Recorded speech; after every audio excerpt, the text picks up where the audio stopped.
L'avion volera 2 heures pour nous arrivons à Damas. Pour nous arrivons. Martin! Oui, pour nous arrivons. Quelle est la faute de cette phrase? Martin, dis pour que.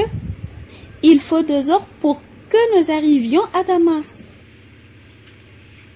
Pour que nous arrivions? Oui, on emploie pour que ou afin que plus verbe au subjonctif pour exprimer le but. Et quand les deux sujets de la phrase sont différents? Le sujet de la première phrase est il et le sujet de la deuxième phrase est nous. Les deux sujets de la phrase sont différents. Et il faut toujours utiliser le subjonctif avec pour que ou afin que. Alice chante à voix basse pour que Martin soit content. Les deux sujets de la phrase Alice et Martin sont différents. Pour que avec soit, c'est le verbe être au subjonctif.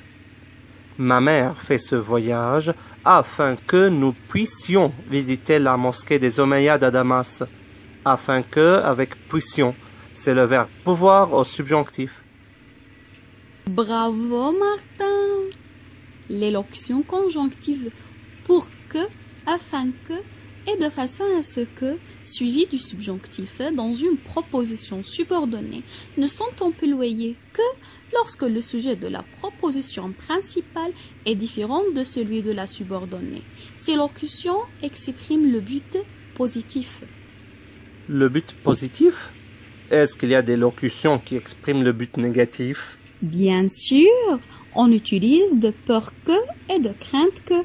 Ces locutions conjonctives suivies du subjonctif s'emploient comme pour que ou afin que, mais elles expriment le but négatif.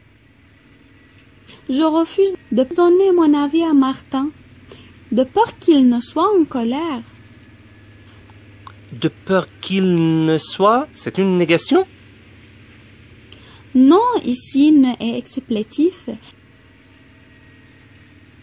Il s'emploie dans un langage soutenu.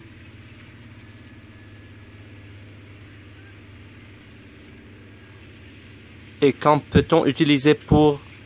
On emploie pour ou afin de plus infinitif pour exprimer le but et quand les sujets de la phrase représentent la même personne. Nous économisons de l'argent pour acheter une nouvelle voiture. Le sujet de la première phrase est nous et le sujet de la deuxième phrase est aussi nous.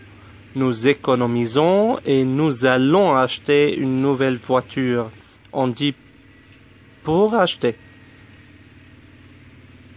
Oui, pour acheter ou afin d'acheter, c'est la même chose. C'est un but positif.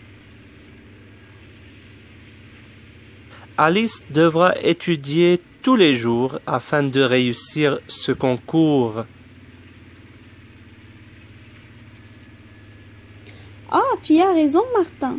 Je devrais étudier pour réussir. Écoute, Martin. L'élocution pour, afin de peur de et de crainte de, plus infinitif, s'emploie quand le sujet de la proposition principale est le même que celui de la subordonnée. Je devrais étudier et je réussirai. Alice, regarde en bas. C'est la série. Ma belle Siri, je viens pour te dire je t'aime. C'est ça, pour te dire.